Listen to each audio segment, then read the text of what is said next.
Ika-23 ng Hulyo, araw na Linggo, taong 2022, isang malaking laban ng sinuong ng ating bagitong Pinoy, undefeated future prospect at tubong Dawis Bohol na may alias na Filipino Phenom na si Regis Soganov. Dito nga ay binangga ng ating kababayan ang dayong Indonesian boxer at kasulukuyan noong rank number 2 contender sa IBF flyweight na si Esher Aluman. Marami sa ating mga kababayang manonood ang pinahanga ng bagitong Pinoy. Unang round pa lang, animoy class S na halimaw ang ating bida. Magaganda kaagad ang palitan ng 1-2 combination ng dalawang mananabas. Pero nang tumama na ang malatrosong suntok na bagitong Pinoy ay dito na tumiklop ang Indonesian boxer. At dahil sa lakas na makapatamang natamo ng kalaban ay hindi na nga ito nagawang makatayo pa.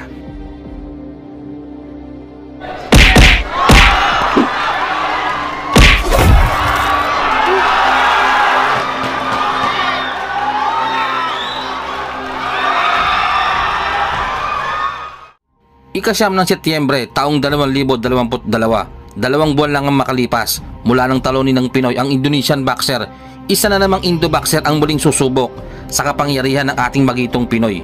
Ito nga ay walang iba kundi ang undefeated rising star ng Indonesia na si Andika, the Golden Boy. May malinis na kartada ang Indonesian boxer na 19 na panalo. 10 dito ay tinapos niya sa pamamagitan ng knockout at walang bahid ng pagkatalo. Kaya naman nag-uumapaw ang kumpiyansa nitong si Andika na madali lamang niya magagapi ang bagitong Pinoy kahit pa nga dayo lamang ito sa ating bansa. Matindi talaga ang dalang kayabangan nitong Indonesian fighter, mga kaibigan. Biruin nyo, sinayawan lang ang suntok ng ating bagitong pambato. Ang hindi alam nitong si Andika, pahapyaw pa lamang yon. Kumbaga nagpapainit pa lamang itong ating bida. Kaya naman noong nagseryoso na itong ating bida, ayun bagsak ang kulukoy at natikman niya pa ang malamasong kamao ng ating kababayan.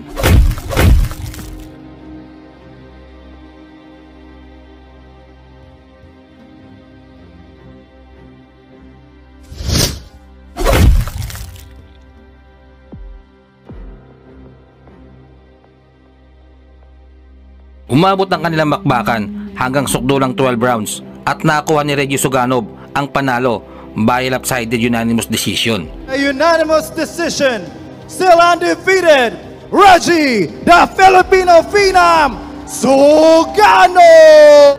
Ika-4 ng Nobyembre taong 2023, araw ng Sabado, muling nabigyan ng mabigat na laban ang tinaguriang Filipino Phenom na si Regis Soganov. Sa pagkakataong ito, babanggain naman ng ating bida ang dating world title contender ng bansang Valenzuela na si Ronald Chacon. Hindi rin basta-basta itong kalaban ng ating bida, mga kaibigan, sapagkat dati rin itong lumaban sa pandaigdigang kampyonato kontra sa Japanese fighter na si Masamichi Yabuki. Maganda naman ang ipinakitang performance ng taga Valenzuela, subalit mas nanaig ang skill set ng Hapon, kaya naman knockout ang inabot ng pagbumuka nitong si Ronald Chacon. Dahil dyan ay nais ng dayong Valenzuelan fighter na durugin sa mismong baluarte ang bagitong Pinoy upang mapalaban at mabigyan muli ng pagkakataon na mapasabak sa isang world title fight. Pero ang hindi niya alam ay may sorpresa pala naghihintay sa kanya. Ang kanilang sagupan ay naganap sa Wisdom School Gym, Tagbilaran City, Bohol. Paglalabanan naman nila ang bakating WBO Global Light Flyweight title. Unang round, naglalagutukan kagad ang palitan ng mga suntok ng dalawang boksingero. Malalakas ang banat ng taga Valenzuela pero hindi ito inurungan ng bagitong Pinoy at talaga namang nakikipagpumpiyangan ito sa pagbumuka ng kalaban.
Yay.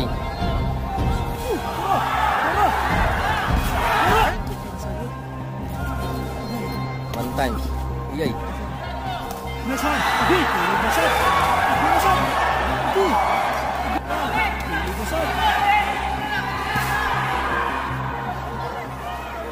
Jab straight.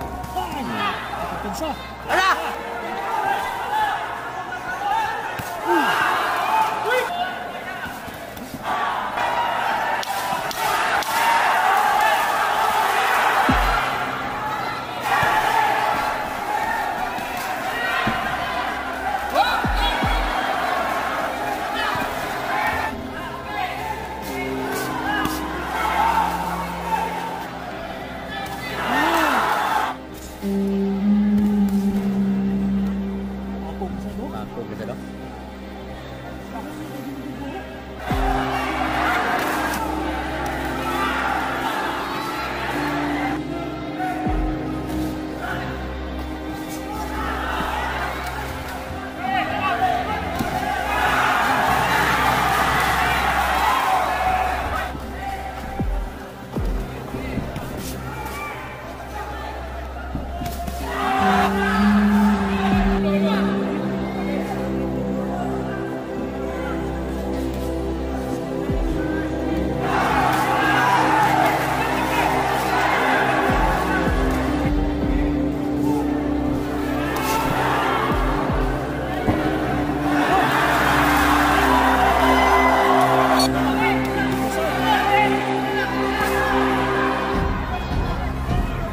Jab straight.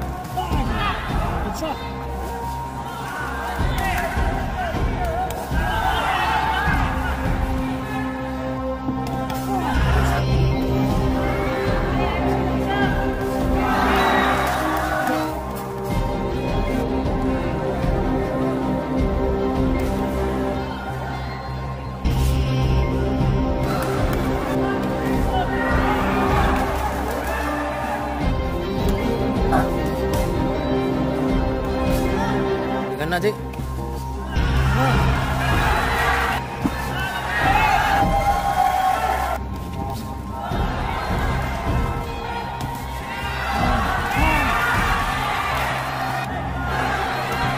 This is the last and final round, ladies and gentlemen.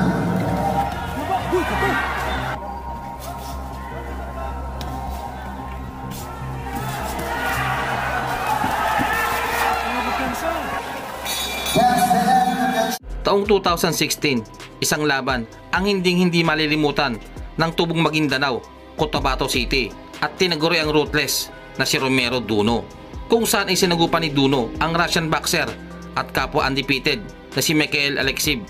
Bagamat makikita na ibinuhos naman ni Duno ang lahat upang manalo sa laban, hindi niya nakuha ang boto ng mga hurado. Si Alekseev ang dumungis sa malinis na kartada noon ni Romero Duno. Taong 2019, 3 taon ang makalipas mula nang talunin ang undefeated na si Romero Duno. Muli na namang napalaban ang undefeated Russian boxer sa isang Pinoy. Dito ay sasagupain ni Mikhail Alekseev ang tubong Bangkalan City, Negros Occidental na si Roldan alias Cobra Aldea. Naging 2-time Philippine lightweight champion ang tinaguriang Cobra ng Pilipinas na bago lumaban sa undefeated Russian boxer ay may kartadang 13 wins with 7 knockout, 7 talo at 1 tabla. Ang hindi magandang record ng ating kababayan ang siya namang nagbigay ng kumpiyansa kay Alekseev na madali lamang niyang matatalo si Aldea. Bukod pa dyan, ang kanilang laban ay naganap sa mismong baluarte ng kalaban. Kaya naman, ganoon na lamang ang paniniwala nito na magiging easy fight lamang ito para sa Ruso na para bang ginawa niya kay Romero Duno. Sa unang round, makikita ang ingat ni Aldea sa bawat galaw nito. Pinag-aaralang mabuti ang gagawin ng kalaban dahil alam ng ating mambato na isang aggressive fighter ang Ruso. Бека стреляет передней рукой, в принципе, достаточно неплохо смещается и время от времени добавляет дальнюю. Нужно отметить, что для Михаила Алексеева это далеко не первый филиппинец в карьере. Можно вспомнить его бой против Ромеро Дуна. Да, Альдея у нас не такой размашистый и откровенный, как, допустим, Марко Домисилио. Ромеро Дуна, кстати говоря, после поражения от Алексеева сделал выводы серьезные в плане оппозиции, и сейчас он находится на контракте Михаила Алексеева. Быстрые руки у филиппинца, нужно отметить. Пока такой бой у нас позиционный. Остро головой и очень успешно выступает в легком весе. А здесь опасно. Бил Рольдан Альдея, цапнул. Отметим, что хорошо перекрыт Алексеев. И сейчас встречная двойка была в защиту. Полетел вперед Алексеев, но там, кстати, встретил его коротким крюком Альдея. Другое дело, что...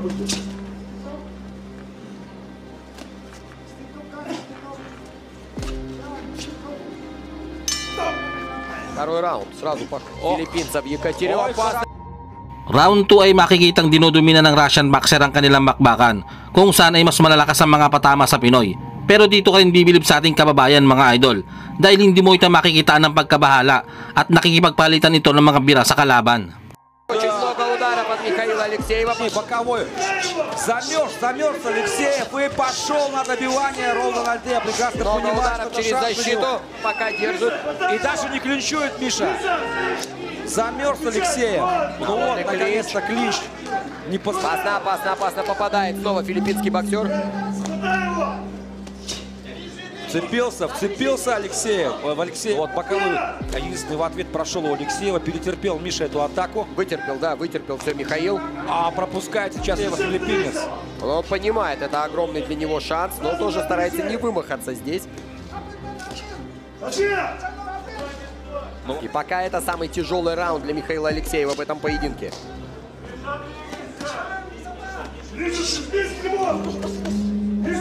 Пропустил Альдея. Вот здесь по защите удар. Рольдан Альдея. Бой пошел на встречных здесь курсах. справа Всё. попадает Алексеев. Пошла заруба, пошла жара, что называется. Но уже нет той свежести, которая была в первых раундах. Стал меньше на ногах еще работать, к тому же. Филиппинец. От Алексеева. Но у нас такой уже, как там говорил Геннадий Головкин, биг драма шоу практически в Екатеринбурге. Отлично попадает сам Алексеев. Просят трехударные комбинации. Придерживает себя и, возможно, пытается в поздних раундах пытается все вернуть. Вполне возможно, пятый раунд и бой тут. Ударов 3-4 сразу же Абсолютно отвечает верно. Алексеев. Я думаю, по количеству ударов в этом раунде, конечно же, превосходит Алексеев. Сейчас Опасно пропустил.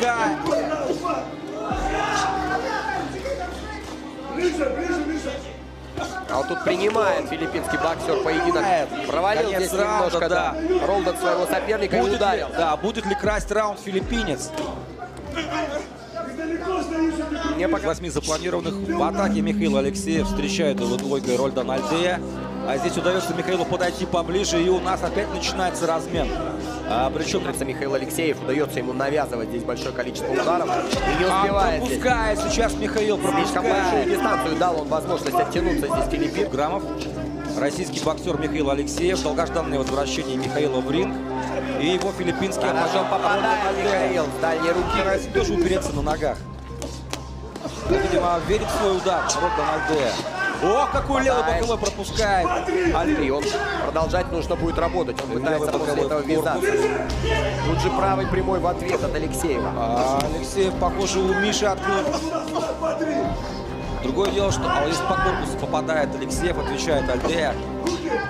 И снова филиппинец точен. Удар Алексеева, он не оттягивается на дистанцию. Но это то, о чем мы говорили, что вполне возможно в предыдущих раундах немножко экономил силы Альдея. И сейчас пытается как бы забирать раунд. Поединки Михаила Алексеева и Рольдана Альдея. Россия-Филиппины. Второй российско-филиппинский. Round 6, mukhang unti-unti nang nararamdaman ng Russian fighter ang bagsik ng kamao ni Aldea mga idol. Dahil makikitang umaatras ito sa bawat patama ng ating kababayan. Puro solid sa tagiliran ang tumatama sa kalaban ng ating kababayan mga idol. Апперкотом Алексеев. Начал быстрее и чаще выбрасывать удары филиппинец. Серийней стал он работать. Идет всю У нас дистанцию. еще чуть-чуть больше минуты остается в этой трехминутке. Продолжает давить Михаил Алексеев. Выцеливает на контратаку с дальней руки филиппинец. Видит это Михаил. Успевает тут отработать. Но Да. здесь доносит удар филиппинец. Если мне показалось у Альдеи. Вот будь посвежее филиппинец, он за эти размашистые удары мог бы наказать. Вот здесь Все было очень печально для Михаила, но он проявил характер и стал переламливать поединок. Опять хорошо филиппинец на контратаках встречает. Пытается и он снова работать на попадает соперника. И работать поближе. Опа, снова опять попадает, пропускает. да, филиппинец. Немножко, опа, и снова пропускает Алексеев, но Алексели. Он подходит без удара. Пропустил. Это нокдаун. Если не нокаут. Наши поздравления Рольдану Альдее. Молодец, красавец. Попал. Sa unang bahagi ng mga round ay makikitang mas nangibabaw ang Russian boxer dahil sa pagiging aggressive pressure fighter nito. Subalit makikita rin naman na kayang sabayan ng ating kababayan kung ano man ang kayang ipakita ng kalaban. Dumating pa nga sa punto na munti ka nang mapataob ni Aldea si Alexev sa round 2 pero nasa ibang level ang kalaban. Kaya naman naka-recover pa ito hanggang sa mga sumunod na round. Makikita rin ang pagbagal ng ating mabato. Marahil ay dala na rin ng pagod kaya naman unti-unting nakabawi si Alexev. Buti na lamang bago matapos ang round 8 ay isang solidong uppercut ang tumama sa Ruso na siya namang ikinutumba nito at dahil sa lakas ng patamang natamo hindi na nitong nagawa pang makatayo pa sa laban. Matapos ang kanilang laban ni Aldea ay hindi na nga muling lumaban pa ang undefeated Russian boxer. Marahil ay hindi nito natanggap ang masakit na pagkatalo sa isang Pinoy boxer. Isa sa mga inaabangang future prospect ng ating bansa ay itong tinaguriang Wonder Boy ng Philippine Boxing at tubong lagawi ipugaw na si Carl James Martin. Pero bukod kay Martin mga idol ay mayroon pang isang ipugaw boxer ang unti-unting nakikilala dahil sa malahalimaw nitong lakas. Ito nga ay si KJ Natuplag na may alias na Di Ipugo. At nito lamang ika-12 ng Nobyembre ay napalaban sa bansang Dubai ang batang ipugaw na si KJ Natuplag kontra sa Thailand boxer at knockout artist na si Bumriyang Payom. Bagamat mayroon ng 3 bahid ng pagkatalo itong ating bida, ay hindi mapagkakaila na meron itong natatanging lakas sa pakikipagpatayan sa ibabaw ng lona. Sa katunayan sa 3 laban nito sa Dubai, lahat ng nakalaban nito ay kanyang tinapos sa pamamagitan ng impresibong knockout. At ang isa sa huling nabiktima nito bago ang laban sa Thai knockout artist ay itong si Aton Kunlowong na isa ring Thai fighter kung saan sa laban na ito ay mutik nang mapatay ng batang ipugaw ang kanyang kalaban.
At dahil sa ganda ng laban na ipinakita, 5 buwan lang ang makalipas ay muling itinapat si Natuplag sa isa na namang Thai boxer. Ito nga yung knockout artist na si Bungryong Payom na may nakakakilabot na record na 10 wins. 10 dito ay galing sa knockout at meron lamang isang talo. Habang ang ating kababayan ay may kartadang 10 panalo, 10 dito ay hindi na umabot pa sa desisyon. May 3 talo at 2 tabla. Balak ng Thai boxer na ipagiganti ang kanyang kababayan na minsan ang pinatulog ng batang ipugaw.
Matindi talaga ang batang ipugaw na ito mga idol. 2 round lang ang kanyang kinailangan para iligpit ang kinakatakutang knockout artist ng Thailand. Isang magandang laban na naman ang nasaksiyan ng mga taga Dubai sa ating mandirigmang Pinoy. Sana lang ay mabigyan ng isang pagkakataon ang ating kababayan na ito na mapalaban sa isang world title fight dahil tiyak na marami itong pahihirapan pagdating ng tamang panahon.